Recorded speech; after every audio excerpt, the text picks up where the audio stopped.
extrapolate out for the future. Visitation in Macao. Well, in 2002, 4 million people came here, and last year 28 million came here. So it's a seven-fold increase in 10 years. You can imagine the pressure that that's put on this country's infrastructure. The feeder markets into Macao, 60% of the people that come from Macao come from China, 30% come from Hong Kong, 8% come from Taiwan, and forget the rest. Although 60% come from mainland China, as these gentlemen will attest to later on, 90% plus, might be 92, might be 96, I couldn't tell you, of the GTR comes from mainland Chinese. So that's obviously an important thing. Gross domestic revenue, most of us know the Macao story. It's gone from 7 billion in 2006 when it overtook Las Vegas, and it's just gone ballistic since then. As I said before, we're looking at 44 billion, which is bigger than the entire US gaming market, excluding Indian reservations. I'd say by 2017 we'll eclipse, including the Indian reservations as well. And by 2020 we're talking about maybe 100 billion US a year per year in Macao, which is just a staggering figure that really has got too many zeros in it for people to comprehend. If you compare that to what Las Vegas has done over the last 10 years, it's basically sat at $6 billion a year every year for 10 years. Casinos, just quickly wrapping over the casinos. In 2002 we had 11 casinos. Of course we've opened a whole bunch of casinos since then. You can see the big 9 flagship casinos I've put up there. So we've got big casinos like we're in, what we're in now, and Galaxy and so forth, that we didn't have back in 2002. Now let's start, so that's a little bit about the past. Let's start looking forward now into the future. Well, non-gaming is a big subject in Macao. Macao is definitely a casino town. It is, people come here to gamble. It's not like Vegas where they come to do something else. But if Macao ever is to become an international tourist destination, we're going to have to diversify. There's been a lot of diversification into non-gaming here in Macao that hasn't worked. Good example, like when Wynn opened up, they opened up Trist nightclub here, and they obviously Trist nightclub they had in Wynn in Vegas was very popular, didn't work here. The Sands tried Playboy Club here, didn't work. Zaya, that used to be here, they had it for a couple of years, it basically didn't work. That's what I like to call almost fake non-gaming. A lot of casinos try and create non-gaming amenities and offerings, and they haven't worked because they're just doing it to appease the government rather than there being real demand. But there will be real demand as the main people from mainland China become more sophisticated. You look at the great example I like to use is red wine. 10 years ago, there was hardly any red wine consumption in mainland China at all. Today, it's the biggest consumer in the world. I think it's just become mainland China. So mainland China, as they grow and become more sophisticated, will have demand for non-gaming. Aaron, you at Campeg, would you like to have a discussion, a little bit of a chat about non-gaming in Macao? Thank you for that intro segue. I'd just like to say that the biggest opportunity that I see going forward in regards to visibility and mainland China lies in the huge penetration rate opportunity. Right now, we're looking at, as a percentage of the overall adult male population of China who can actually come over here, less than 4%. Now you've heard for less than 1, but actually from my numbers it comes out to roughly around 4% penetration from mainland China, as opposed to what we see in Las Vegas or more developed markets in Western Europe. Well, we'll probably see maybe 30+% in terms of annual penetration of people going over to those gaming markets there, specifically Las Vegas. So when I look at the opportunity for Macao, I think about the greater picture on how most people that I talk to in China still haven't been here. So yesterday there was Grant Goverson says something very, I thought very influential, was that people find Macao very aspirational, and I believe that's the most important thing. Most people want to come to Macao very badly because of the, I guess, country branding, if you will. Macao Inc. is now such a powerful, powerfully recognized kind of brand in China. It's something that they really aspire to go and visit. And so there's so many people in China that haven't been to Macao yet. I mean, if you do any study, or real kind of unscientific study, and go to China and talk to people, no one's been to Macao yet. And so the point is that as we build a larger critical mass of middle-class folks, that opportunity is going to arise. And the first place to go for their check-off list is going to be Macao. So I'm very excited about not necessarily just the casino aspect, the gaming aspect of it, but just the overall consumer discretionary income opportunity for Macao. It's absolutely huge. There we go. There we go. Some more about, a little bit about non-gaming things that will build up Macao. We're starting to do more and more events here in Macao. So obviously the 60th Grand Prix is on at the moment. That's an event that's been around for ages. But we're getting big time boxing coming to Macao. We've got Manny Pacquiao later this month. We've got MMA coming for the first time here. So we're trying to build Macao Inc., as Aaron mentioned, as a brand that people aspire to come to for various different reasons. And these kind of events that we're starting to hold now in Macao will put us in a position where we rival Las Vegas and make it exactly that, aspirational. Resident shows, just a little bit about resident shows. So Vegas has dozens of them. We only have one here in Macao, the House of Dancing Water. I believe that over time will change. A little bit about MICE. MICE is working in Macao. It's starting to work. It had a long leading time, it struggled early on, but this year, or last year, these are the figures for, we've averaged 2,600 visitors per event for 519 events. That is not bad, and it'll be higher this year. Now, Macao, of course, has two hubs. When you think about the future of Macao, it has the peninsula over there, and it has Cotai over here. The peninsula, the biggest issue with the peninsula, of course, is space. There's no space there at all. So you've got the older, smaller casinos that don't have any room to do anything other than offer the gaming that they already offer. But in Cotai, we've got all these new integrated resorts. We're looking at people who take longer stays and more non-gaming. Believe it or not, that trip over the bridge is a big deal for people when they come to Macao. The average stay in Macao is 1.5 days.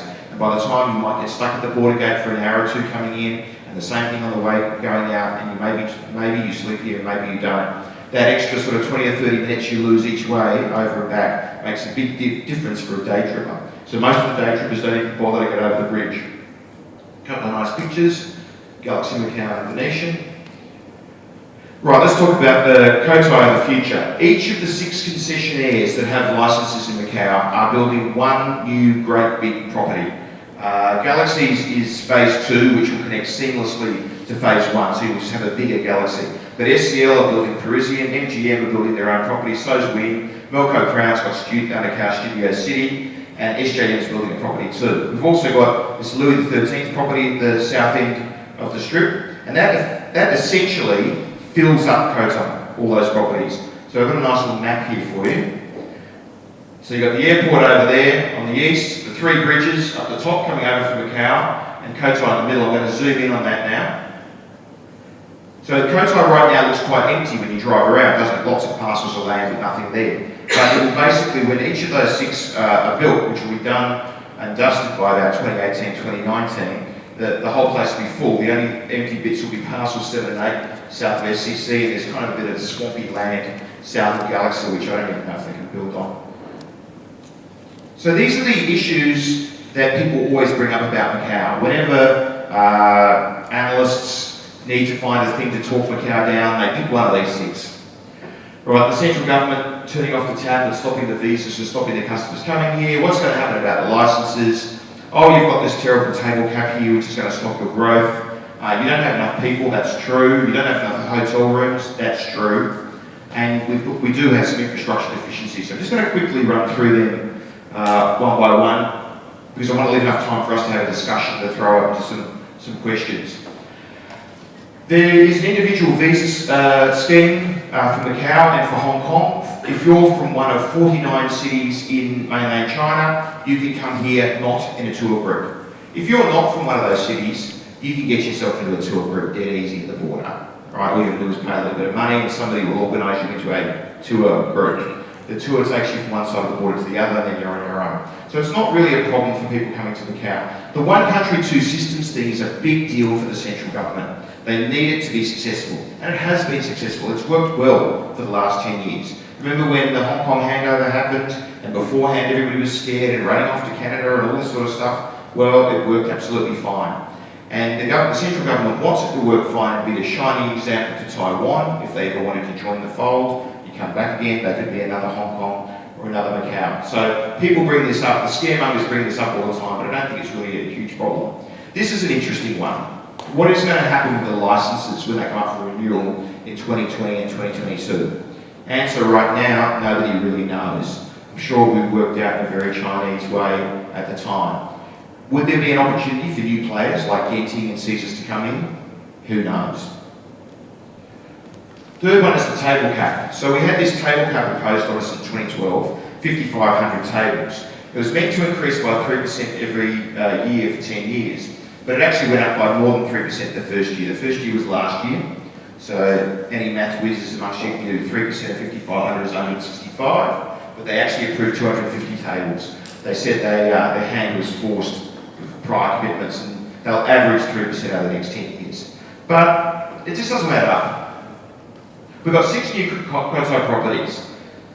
Many have announced that they're going to have more than 400 tables. For a big integrated resort, it works out that you need about 400 tables to make it viable. So most of them announced that they're going to have 500, 600, that's a good number to say. But you need 400, and 400 times 6 is 2,400, it just doesn't add up. So what's going to happen? Well, I interviewed Francis Loy earlier this year, the Vice Chairman of Galaxy, and he confirmed that we need that kind of number, 2,400. You can see what he said. So he raised the issue. And we've also got, Louis XIII, obviously some property probably go on parcels 7 and 8 at some point.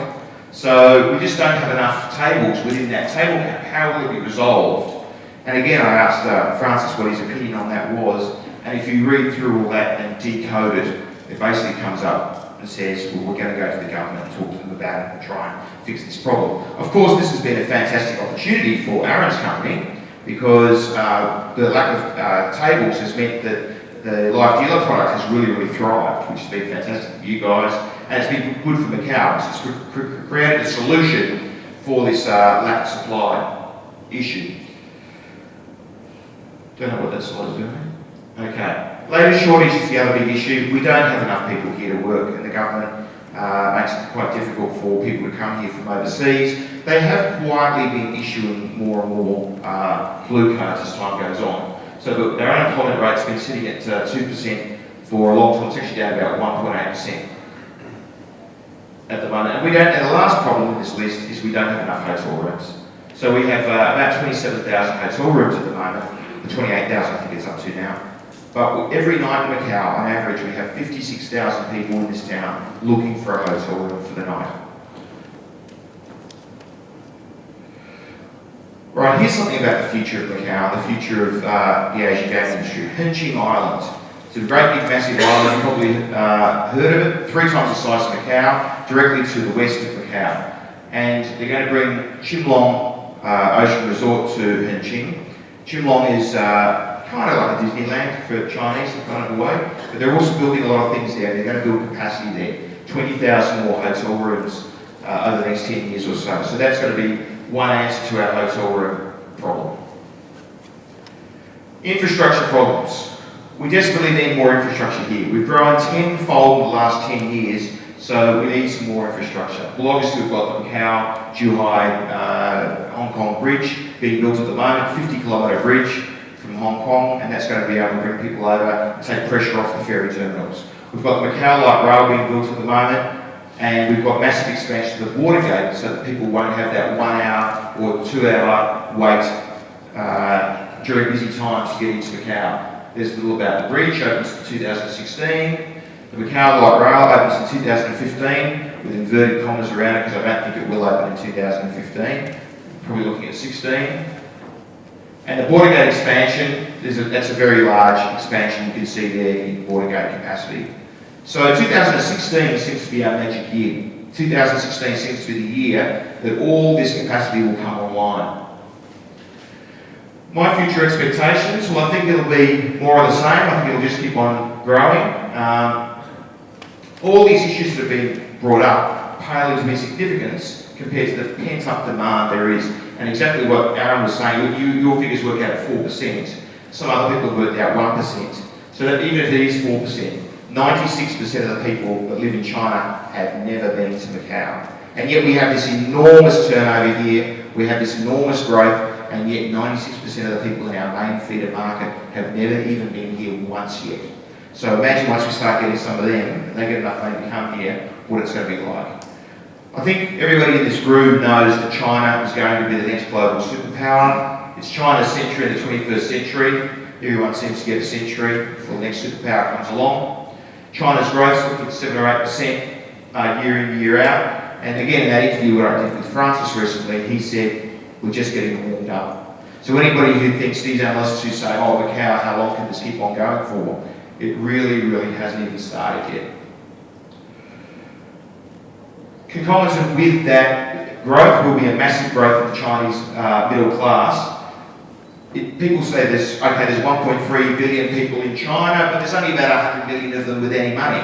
Well, yeah, there is only about 150 million of them with any money now, and that's half the population of the US, by the way. But within not very long, it's predicted that in a mere 17 years from now, 1 billion of them will have the kind of money that it takes to come and do regular trips to Macau. Let's just talk a little bit about the rest of Asia. I'm going to bring in Sean here on a bit of this, because Sean spent a bit of time in a lot of these places. Every time a new market opens up somewhere else in Asia, everybody says, oh, this will be bad for Macau, this is a massive threat to Macau. It never is. It's never a problem.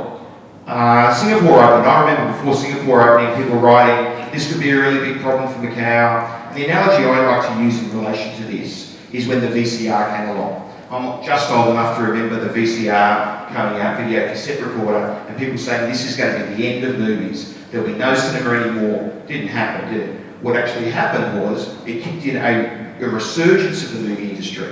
People were interested in movies again. People were starting to get movies and taking them home, and because they started liking movies again and getting interested in it, they went to the movies. I think the same thing happens in gaming. I think you open a casino in Laos, for example, where Sean is, you're going to get people who've never been to Macau but have easy access to that casino in Laos, going and playing, enjoying it, and then wanting to go to the big time, Macau. So you see this in Las Vegas all the time. People in local little casino, they play, they get interested in playing, they want to go to Vegas because that's where the big place is. So I don't think it's a threat at all.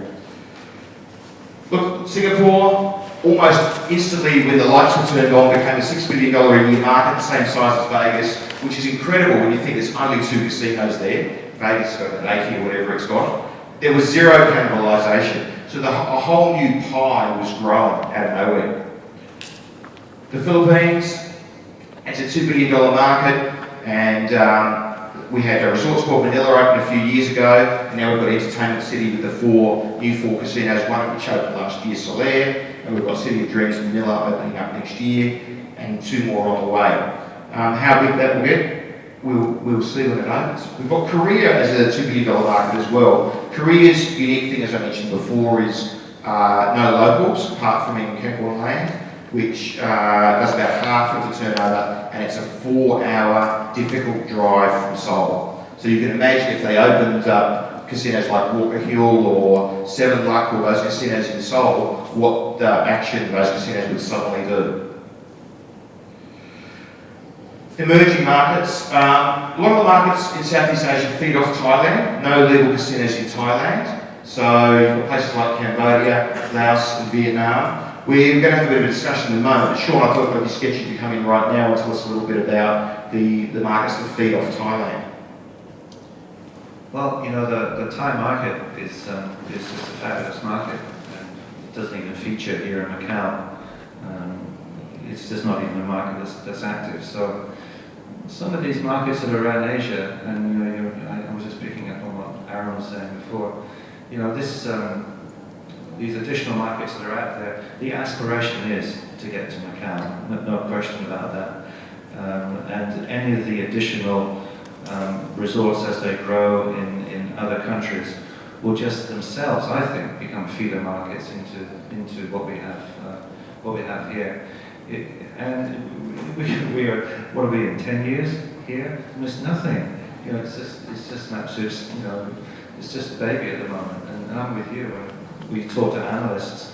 The very first question an analyst always asks, when's the growth going to start? When's it going to stop? And we say, well, it's only started, it's only going to start. So these new markets, these emerging markets, as you say, like Laos and Cambodia, Cambodia's certainly not an emerging market, it's been going for a long time. I can still remember 15 years ago, going across into Port Pet, it was like going into another world. They still had ox and carts going up and down the street. And you know, when they were still 5 deep on the blackjack tables, not the baccarat tables. So things definitely move very quickly once things get started. So if I'm a rich guy in Bangkok and I suddenly feel like playing blackjack for a few hours, or playing baccarat for a few hours, where do I go? Well, of course, you can go to one of the local ones, which are underground. If I want to play somewhere legal, where do I go? I don't know if any of you have been to one of these local ones underground, but it's quite an experience. I got handheld and walked through about 15 alleyways and finally came into this massive car park, which was guarded by local police. Then went straight upstairs into a casino which had hand-drawn layouts. So, you know, really from Thailand, they look at Australia. Australia's a very good market. Crown have done a good job in developing the Thai market. And of course, you know, the borders with Thailand when they go into Cambodia, you know, it's a huge market for them down there. I mean, what is it, 4-hour drive, I think, from Bangkok. And there's plenty of traffic, and they've made it very easy on the borders to get across. So Port Pet would be the biggest? Pretty much, yeah. It's a huge. And it has been for years. Yeah, it has been for years. For those of you that don't know about Port Pet, there's 9 casinos and 1 electronic gaming club wedged between the borders of when you leave Thailand but before you enter Cambodia. So in that little gap there, there's and some of them are huge. I visited earlier this year, and one of them has over 1,000 slot machines. I mean, each of them probably has 300 or 400 hotel rooms with decent property. Very decent, and you know, really 5 deep on the tables. You know, to get a bet. You know, it's not easy. I think the minimum bet's $100. So you know, it's significant. It's significant revenue. Okay, why is it not moving? Look. Wind City, you want to rescue me? Hello? Can you figure out the next one? Right. Taiwan. People talk about Taiwan a lot. There was a referendum in 2009 to get casino gaming in Penghu Island. It did not pass, but last year there was a referendum that passed for the Matsu group of islands. Now, these islands are right next to mainland China. They're administered by Taiwan, but if you look at a map and here's China and here's Taiwan, these islands are right here. In fact, only about 10 kilometres from the Chinese coast. And Fujian province is I think it's always within visible distance on a clear day. And Fuzhou being the main city, that would be a big feeder market for Matsu. So there is a bit of frustration with the process is slow. The referendum is passed, but the legislation is not across the line yet. But the referendum is passed. I don't know why that's not working. Can you flick it to the next one?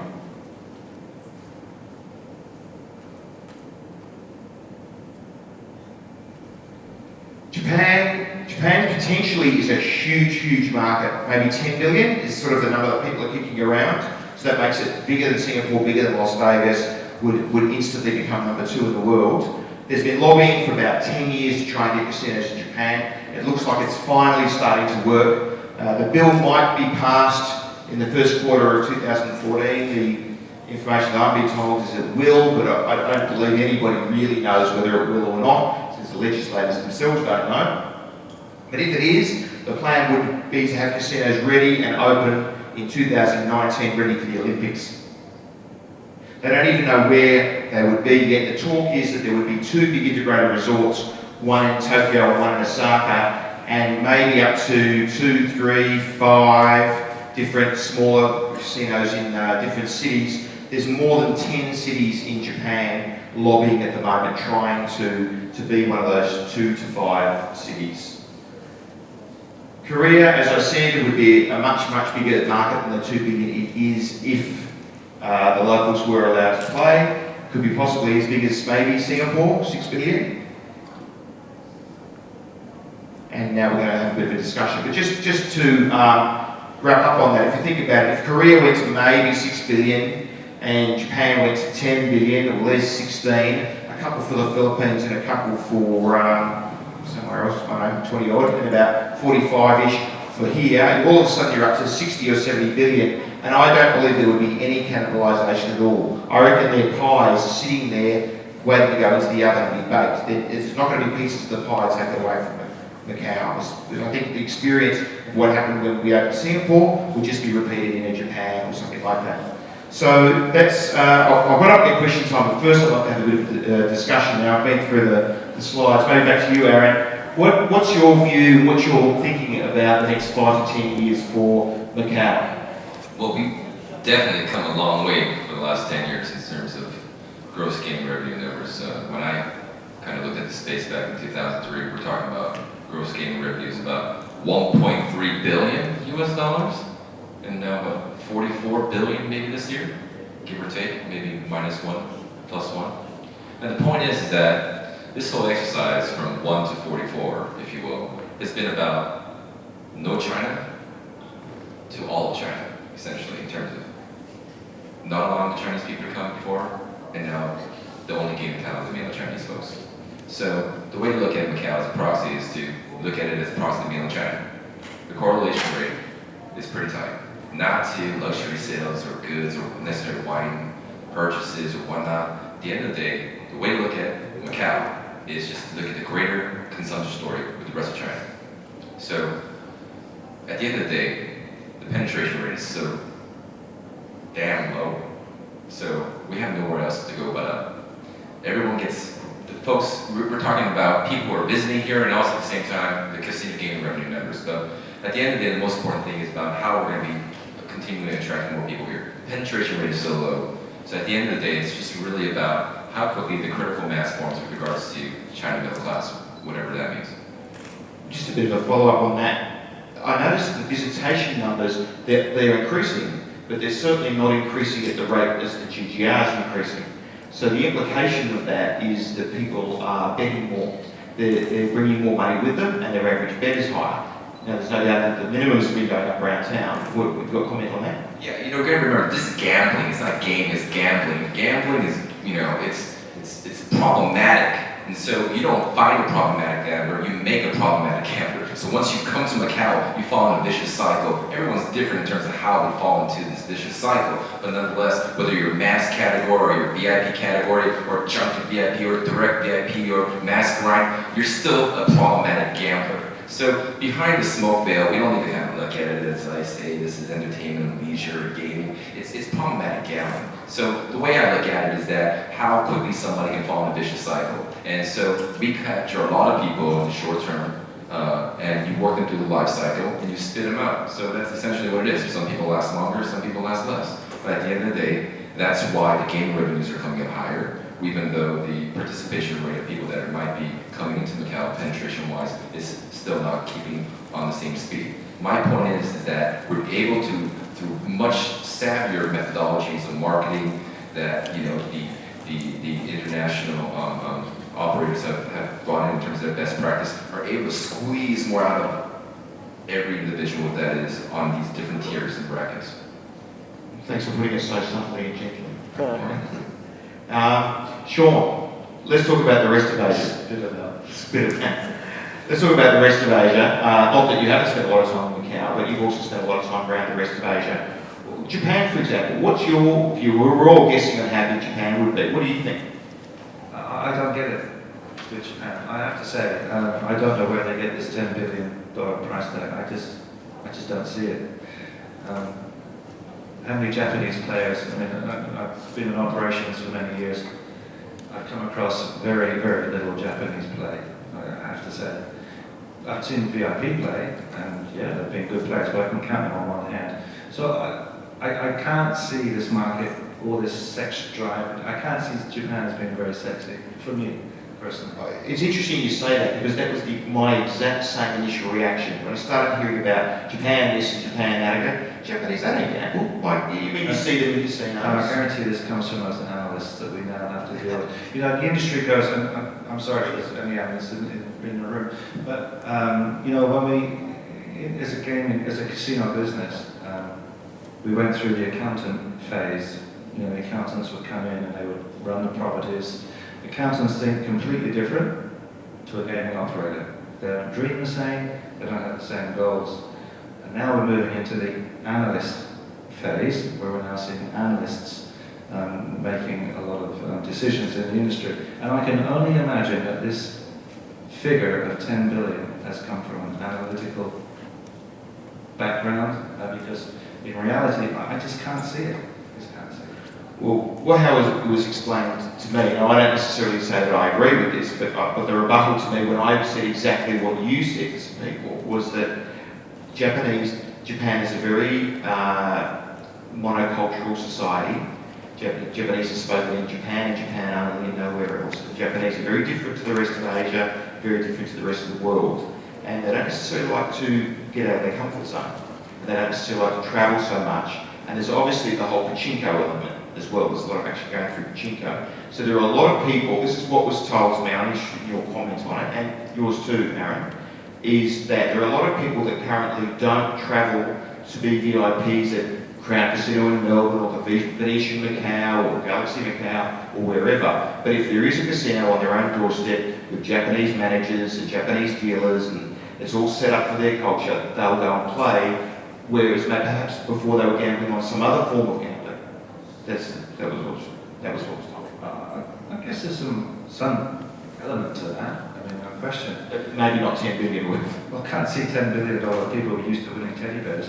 You know, but you know, and then there's the female element. You know, it's male culture in Japan, and you know, in our business, you know, the female, you know, punter contributes almost as much as the males do, and definitely on the mass market, they're probably more than the male players. And you know, we encourage them, and you know, we've got programs that you know that recognise that. So. Can you see that happening in Japan? Aaron, your comment, then we'll throw up to it some questions. I humbly, politely, a little bit disagree. I think Japan, you know, they have not necessarily been going a little bit further out to gamble. They might be just going a few kilometers down to the local Yakuza place to go and gamble in the local neighborhood, Tokyo area, if you will, or another area, Kobe or Osaka. But I've been to those establishments and they're quite vibrant. They've got about 5 to 10 tables maximum in about a 3 to say 10,000 square foot location, site in a building or in the basement. But I would say that the way I look at the Japan market is really about the underground gambling that goes on for table games and how they can bring it up to the surface. The Japanese equivalent of the FBI have done some studies in the late 90s about the black market for table games, and it's quite extraordinarily high from what I've read.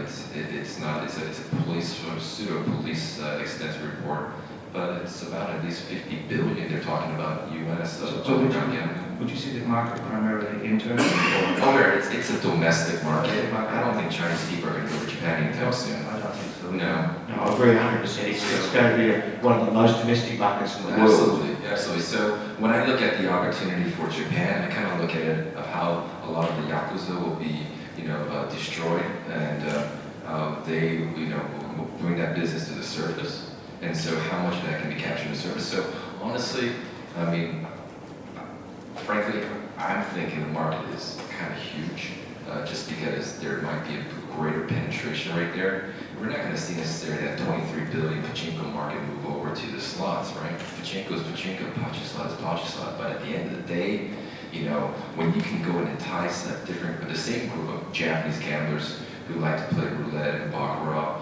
and other card games like blackjack, bring them to the surface by enticing them with pretty more girls and a much better red carpet treatment. Absolutely, I think because it's a good point and a very valid one. I also think with my dealings with underground games, credit plays a huge part of that. And Macao's successful in it is because the operators don't have to get involved in credit situations. That's all done by the junket operators. So we have a very, very unique situation in our operations in Macao, where the casino operators don't actually know who the players are. They're not their players. Whereas in other casino locations, it's the first thing you know as well. You're winning so many millions on the table. Where does it come from? Who's the player? There's a relationship. So I just wonder, with the underground market as it is, where it's really all done on credit, you don't see any cash really changing hands. is that also might come into the mix, you know, when the time comes. Absolutely, yeah. So that's pretty fair, right? That's going to be a huge filter in terms of what the real penetration rate is. It's not all of it is going to be brought to surface. And the collection rate. And right, absolutely. But I think that more my point was the affinity towards gambling for the Japanese is still very high for table games, and I don't think that that will necessarily dissipate. They obviously have much different demographics with the rest of Asia Pacific, but the way I see it is that there is a lot of opportunity for some of that filtering of the underground to bring to the surface, and at the same time be able to capture new players who have never had a real substitute for Pachislav and Pachinko. I should just share a story. This is a true story. When we opened Burswood in the early 80s, we had some 3 large Japanese players come, and the one main player sat on the table on Baccarat, and he had a huge winning streak. He picked up about $50,000, which is quite a lot, you know, back in the 80s. It was a lot for us because, you know, we weren't used to dealing with Japanese customers. And the 2 guys that were sat either side, it's quite obvious they were his bodyguards, you know, in the end. But anyway, the player decided to go to sleep, go to his hotel room, and he obviously instructed his 2 security people to mind his money. Anyway, he only walked out the floor about 2 minutes, and they started betting. They started betting his money, and within 5 minutes they'd lost it all. They didn't realise that one of our staff spoke fluent Japanese, and the discussion then went on to, well, we've lost his money, now what are we going to do? You know, he's a bad guy. Right, but will the Australian hospitals understand that when we cut our fingers here, that they will be able to fix it, and they will understand, you know, why we've done it. So the whole conversation was around how they were going to explain to the Australian medical department, the emergency medical department, how they'd actually lost the end of their fingers. So then they got up and walked away, and we actually didn't see them again. So I don't know. Maybe they lost more than they I don't know how the story ended, you know, but yeah, it's funny. We better leave it some time for some questions. So any questions from someone? Come on, don't be shy. Grimy, you're always good for a question. Sure. I think I can. Are you going to give me a microphone? Hi, Aaron. I just wanted to pick up on what you were saying about churning through the players. There's the, as it were, the industry perception and then the public perception. Because as you know, the public perception is that, you know, it's a bad industry. And if you speak about players in this way, people are going to perceive that the industry really doesn't regard them with respect. What would you say to that? I think the educated person understands that it's not gaming, it's gambling. So I want to go and talk to somebody on an adult level. It's gambling. So we can talk about entertainment and leisure to sugarcoat it as much as we want about this whole exercise in Macao, but we don't have enough of this whole non-gaming right now. But it's improving dramatically, right? But at the end of the day, it's about gambling. And so the point is there's no real multiplier effect in terms of reinvestment into the economy necessarily, right? You know, so we have to kind of think about the bigger, broader picture. So when I'm coming to Macau to go and potentially get on a lucky streak, right? Because there's aspirations not only just to come to Macau, but to go on the casino floor and we want to make some money. I'm not trying to give money to the casino. I'm trying to make money competitively. So talking from an adult level, we are talking about trying to compete with the casinos to go and make money. And so sometimes, or most of the times, the emotional side is the one that takes greater toll on us. And so we do go into a greater kind of form of despair where we just can't control ourselves. And that's what is happening to a lot of people. But, you know, we can make the argument is that most or some. But at the end of the day, it is something that I believe is key to driving this industry, is that getting people back. And so it is what it is. I don't want to go and sugarcoat it. We're all adults here. We're talking about something that's really important about the future of Macau and gaming Asia Pacific. But at the end of the day, it's gambling. Sure, thank you. I think you got your answer, Michael. Any questions for yes on the back there? Just wait till your microphone.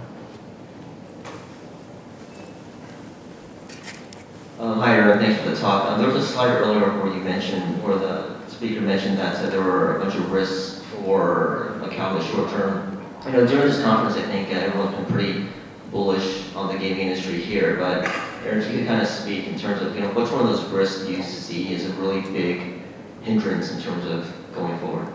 Absolutely. So, the most important thing that might keep me up at night if I were to kind of have too much of my money, invested with all these Macau casino stocks would lie with regards to just where the net wealth effect is happening in China. We all know there's a pretty true fact that high correlation has to do with real estate.